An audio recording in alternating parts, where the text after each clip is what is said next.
ابو موسیٰ رضی اللہ عنہ روایت کرتے ہیں نبی کریم صلی اللہ علیہ وسلم نے فرمایا اس شخص کی مثال جو اپنے رب کو یاد کرتا ہے اور جو اپنے رب کو یاد نہیں کرتا زندہ اور مردہ جیسے ہے. تو ذکر کو زندگی سے تشبیہ دی گئی ہے، یعنی جس طرح انسان زندگی کے ساتھ خوبصورت ہوتا ہے، یعنی اس کا ظاہر خوبصورت ہوتا ہے جب زندہ ہوتا ہے، جب مر جاتا ہے تو آپ دیکھیے میت کیسی لگتی ہے. تو اسی طرح ذکر کے ساتھ انسان کا باطن روشن ہوتا ہے اور خوبصورت ہوتا ہے. ذکر جو ہے یعنی اللہ کی یاد جو ہے اس کی کئی اقسام ہیں.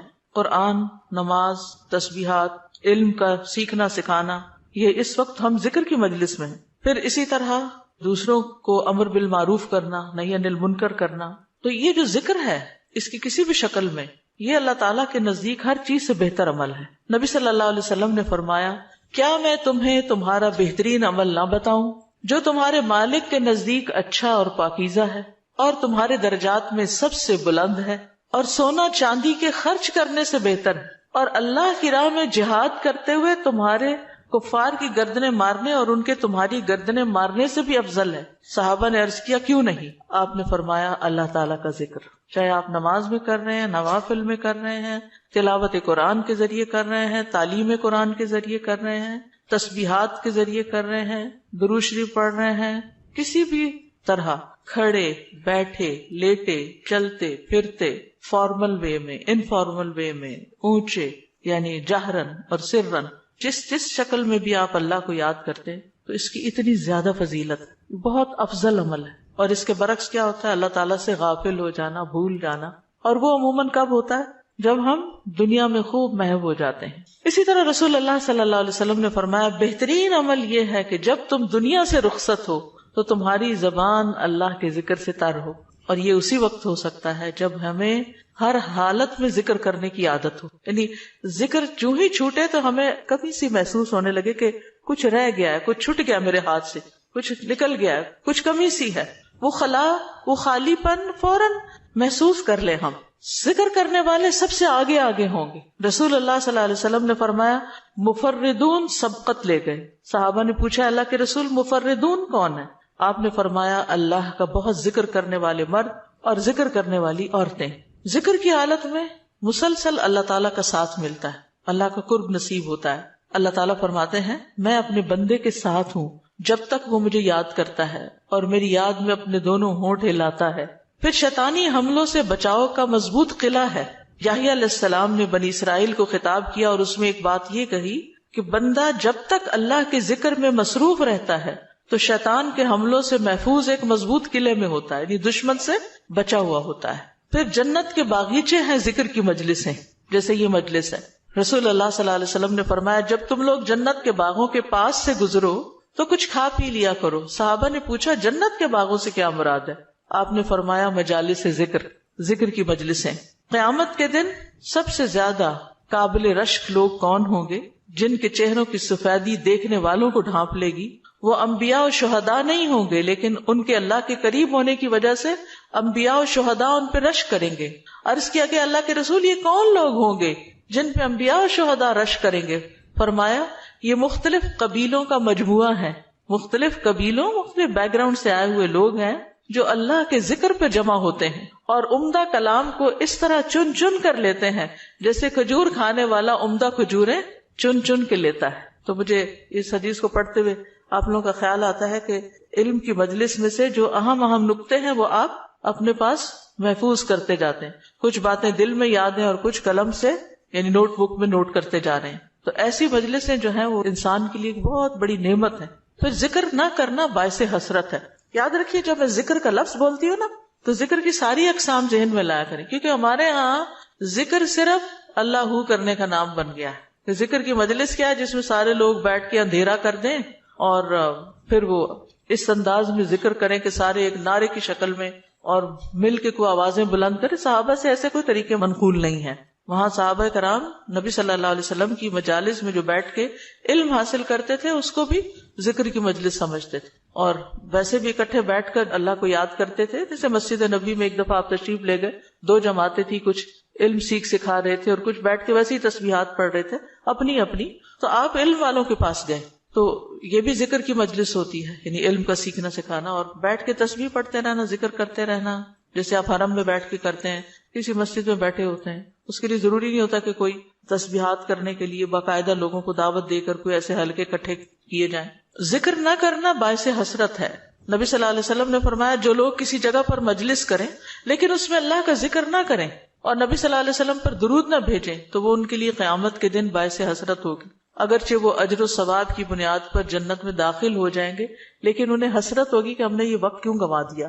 ذکر نہ کرنے والے بدترین مخلوق ہیں، بد نصیب لوگ ہیں۔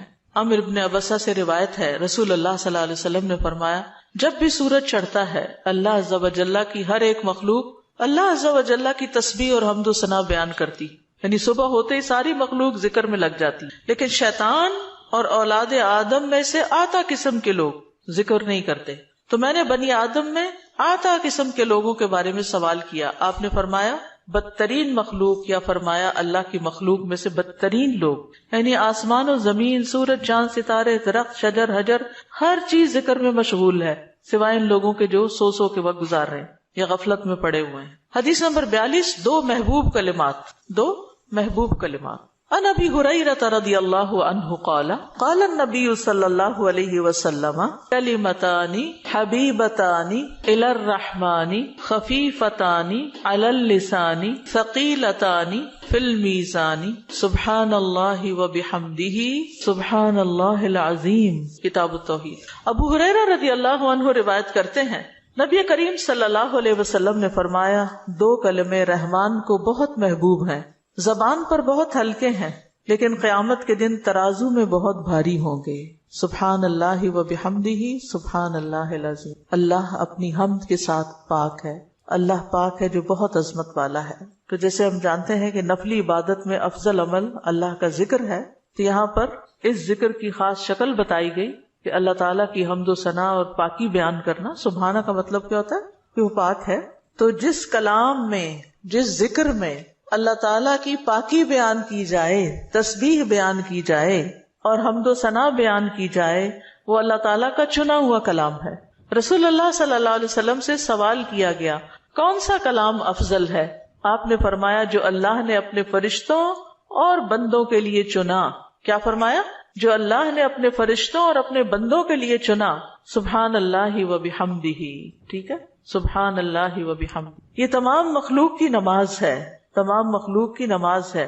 نوح علیہ السلام کی وفات کا وقت جب آیا تو انہوں نے اپنے بیٹے سے فرمایا کہ میں تمہیں ایک وصیت کر رہا ہوں، دو باتوں کو کرنے کا حکم دیتا ہوں، دو باتوں سے روکتا ہوں۔ اور دو کرنے کے جو کام بتائے اس میں سے ایک لا الہ الا اللہ کا اقرار، کہ اگر ساتوں آسمان اور ساتوں زمینوں کو ترازو کے ایک پلڑے میں رکھ دیا جائے اور لا الہ الا اللہ کو دوسرے پلڑے میں، تو لا الہ الا اللہ والا پلڑا جھک جائے گا، اور اگر ساتوں آسمان اور ساتوں زمینیں ایک بند کڑے کی شکل اختیار کر لیں تو لا الہ الا اللہ اس کو بھی توڑ دے گا۔ اتنی طاقت ہے اس کلام کے اندر۔ اور دوسرا یہ کہ سبحان اللہ و بحمدہ کا ورد کرتے رہنا، کیونکہ یہ ہر چیز کی نماز ہے اور اس کے ذریعے مخلوق کو رزق ملتا ہے۔ اور میں تمہیں شرک اور تکبر سے منع کرتا ہوں، یہ دو منع کرنے والی چیز۔ اسی طرح ان کلمات کو اگر کوئی 100 دفعہ دن میں پڑھے تو اس کے گناہ مٹ جاتے ہیں، گناہ جھڑ جاتے ہیں، چاہے سمندر کی جھاگ کے برابر ہی کیوں نہ ہو۔ پھر اسی طرح ایک اور حدیث میں آتا ہے سنن ترمذی کی، جو شخص سبحان اللہ العظیم و بحمدہ کہتا ہے اس کے لیے جنت میں کھجور کا ایک درخت لگا دیا جاتا ہے، صرف ایک دفعہ کہنے سے۔ کہہ لیجئے سبحان اللہ العظیم و بحمدہ۔ اللہ کے راستے میں سونا خرچ کرنے سے بہتر ہے۔ رسول اللہ صلی اللہ علیہ وسلم نے فرمایا جو رات سے خوف کھائے، اکیلا ہونے کی وجہ سے یا ویسے اس کو اندھیرے کا فوبیا ہو، کہ جو رات سے خوف کھائے کہ وہ اس کو پریشان کرے گی، یا مال خرچ کرنے سے بخل کرے کہ دینے کو دل نہ چاہے، یا دشمن سے مقابلہ کرنے سے ڈرے، تو وہ اس قول کی کثرت کر دے سبحان اللہ و بحمدہ، سبحان اللہ و بحمدہ، کیونکہ یہ اللہ کے نزدیک سونے کا پہاڑ اللہ کے راستے میں خرچ کرنے سے زیادہ محبوب ہے۔ ہم میں سے کس کی وسعت ہے کہ سونے کا پہاڑ اللہ کے راستے میں خرچ کرے؟ نہیں کر سکتے۔ تو اس لیے اس کلمے کو ہی زیادہ سے زیادہ پڑھ لینا چاہیے۔ اسی طرح سبحان اللہ، لا الہ الا اللہ، الحمدللہ، یہ کلمات عرش کے ارد گرد چکر لگاتے اور ان کی بھنبھناہٹ ہوتی شہد کی مکھیوں کی بھنبھناہٹ کی طرح، اور وہ اپنے ذکر کرنے والے کی اللہ کے ہاں یاد دلاتے ہیں۔ تو آپ نے فرمایا کیا تم میں سے کوئی یہ پسند نہیں کرتا کہ اس کے لیے کوئی ایسا ہو جو ہمیشہ اللہ کے ہاں اس کی یاد دلائی جاتے رہے، یعنی کوئی ایسا طریقہ ہو کہ ہمیشہ عرش کے ارد گرد آپ کا ذکر ہوتا رہے. قیامت کے دن بھی انسان کا بچاؤ کریں گے، یعنی جہنم سے بچانے کے لیے سبحان اللہ والحمد للہ ولا الہ الا اللہ واللہ اکبر. پھر اہل جنت کا ذکر کیا ہوگا؟ ان کے سانس کے ساتھ ان کو تسبیح و تحمید سکھا دی جائے گی کہ بولنا بھی نہیں پڑے گا، سانس لیں گے اور سانس کے ساتھ اللہ کا ذکر جاری ہو جائے گا. یہ جو احادیث میں نے بیان کی، یہ آپ کے پاس کارڈ ہونا چاہیے تسبیحات کی فضیلت والا، اس میں لکھی ہوئی ہے، دوسروں کے ساتھ بھی شیئر کریں اور خاص طور پہ بچوں کو ذکر کرنا سکھائیں. ان کے اندر بھی ایک کامنس آتی، ایک سکینت آتی ہے. ہم بعض اوقات یہ سوچتے ہیں یہ تو بچے ہی ہیں، ابتدائی عمر سے، چھوٹی عمر سے کہ چلو یہ پڑھو، انگلیوں پہ گنتے ہیں، اچھا تم نے کتنی دفعہ پڑھ لی، کتنے جنت میں درخت لگائے، تو آہستہ آہستہ ان کو عادت ہو جاتی. پھر ذکر کیا قسم اللہ کے نام پڑھنا، اللہ کے نام یاد کرنا. عن ابی ہریرہ ان رسول اللہ صلی اللہ علیہ وسلم قال ان للہ 99 اسما 100 الا واحدا من احصاها دخل الجنہ. کتاب التوحید. ابو ہریرہ رضی اللہ عنہ سے روایت ہے کہ رسول اللہ صلی اللہ علیہ وسلم نے فرمایا، بے شک اللہ کے 99 نام ہیں، 99، ایک کم 100. جو شخص ان سب کو محفوظ رکھے گا، یاد کر لے گا، وہ جنت میں داخل ہوگا. من احصاها، تو احساس سے مراد ان کو گننا، ان کے معنی پہچاننا، ان کے تقاضے کے مطابق عمل کرنا. خالی لکھ کے یا جمع کر کے یاد کر لیا جائے اور مطلب ہی نہ پتا ہو اور اس کے مطابق عمل نہ ہو تو پھر یہ وعدہ نہیں پورا ہوتا. احصاء میں ہر چیز کا جمع ہو جانا ہے، یعنی اللہ تعالیٰ کے ناموں کی حدود کی حفاظت کرنا، ان کو پہچاننا، ان کا معنی جاننا، ان کی فضیلت جاننا، کہاں پڑھنا ہے. امام ابن قیم کہتے ہیں کہ اللہ کے اسماء کو گن کر محفوظ کرنے کے کچھ مراتب ہیں. بندہ جب ان ناموں کو یاد کر لیتا ہے تو وہ جنت میں داخل ہو جاتا ہے اور یہی اس کی سعادت اور نجات اور فلاح کا مرکز ہے. وہ کہتے ہیں پہلا مرتبہ ان کے الفاظ کو گننا اور شمار کرنا، دوسرا مرتبہ ان کے معنی اور مدلول کو سمجھنا، تیسرا مرتبہ ان کے ساتھ دعا مانگنا. قرآن میں آتا نا وَلِلَّهِ الْأَسْمَاءُ الْحُسْنَى فَادْعُوهُ بِهَا، اور اللہ ہی کے لیے ہیں اچھے اچھے نام، بس تم اس کو ان کے ساتھ پکارو، اللہ کے نام لے کے، جیسے یا حی یا قیوم، یا اللہ، یا رب، یا رحمان، یا رحیم، یا کریم، یا ذی الجلال والاکرام، اور باقی بھی اسی طرح. پھر ہے دعا مانگنے کے 2 مرتبے ہیں. نمبر 1 دعا العبادہ، یعنی اللہ کی تعریف ان ناموں کے ساتھ کرنا. ہمارا رب رحیم ہے، کریم ہے، تو یہ تعریف عبادت کی دعا ہوتی ہے، دعا العبادہ کہتے ہیں اس کو. اور دوسرا ہے دعا المسئلہ، طلب اور مانگنے کی دعا، کہ ان ناموں کے ساتھ پکار کے اللہ کو پھر سوال کرنا.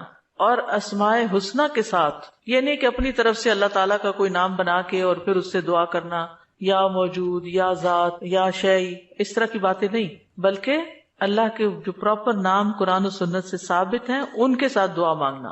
تو یاد رکھیے کہ اللہ کی پہچان یہ علم کا پہلا مرتبہ ہے. سب سے پہلے جس کو جاننا چاہیے، جس کے بارے میں ہمیں معلوم ہونا چاہیے کہ وہ کون ہے، وہ اللہ رب العزت. فَاعْلَمْ أَنَّهُ لَا إِلَٰهَ إِلَّا هُوَ، جان لو کہ اللہ کے سوا کوئی الہ نہیں. یہ علم ہر ایک پر فرض ہے کہ ہمارا خالق کون ہے، ہمارا مالک کون ہے، ہمارا رازق کون ہے، ہمارا معبود کون ہے، ہماری مشکل کشا کون ہے، ہمارا حاجت روا کون ہے، اور جو بھی اللہ تعالیٰ کے باقی نام ہے، پہچان. یہ علم تمام علوم سے افضل ہے، کیونکہ جب ایک انسان، کوئی بچہ، بوڑھا، جوان اللہ تعالیٰ کو جان لیتا ہے نا، تب ہی اس کی زندگی درست ہوتی، تبھی اس کو واقعی ہدایت ملتی، تبھی وہ اللہ کے لیے سب کچھ کرتا ہے، تبھی اس کے اندر تقویٰ پیدا ہوتا ہے، تبھی وہ حلال حرام کی تمیز کرتا ہے. کیونکہ یہ سب کچھ کرنا اس کے لیے اللہ نے اپنی عبادت کے لیے پیدا کیا، اور اگر ہم اللہ ہی کو نہیں پہچانتے تو عبادت کس کی کر رہے ہیں؟ تو پہلا کام اللہ کی پہچان ہے، اللہ کی معرفت، خود بھی اور اپنی آل اولاد کو بھی اور اپنے آس پاس کے لوگوں. اور اللہ کی پہچان کے لیے اللہ کے ناموں کا علم حاصل کرنا ضروری. پھر اس سے ایمان میں بھی اضافہ ہوتا ہے. جتنا جتنا آپ اللہ کو زیادہ جانتے چلے جاتے ہیں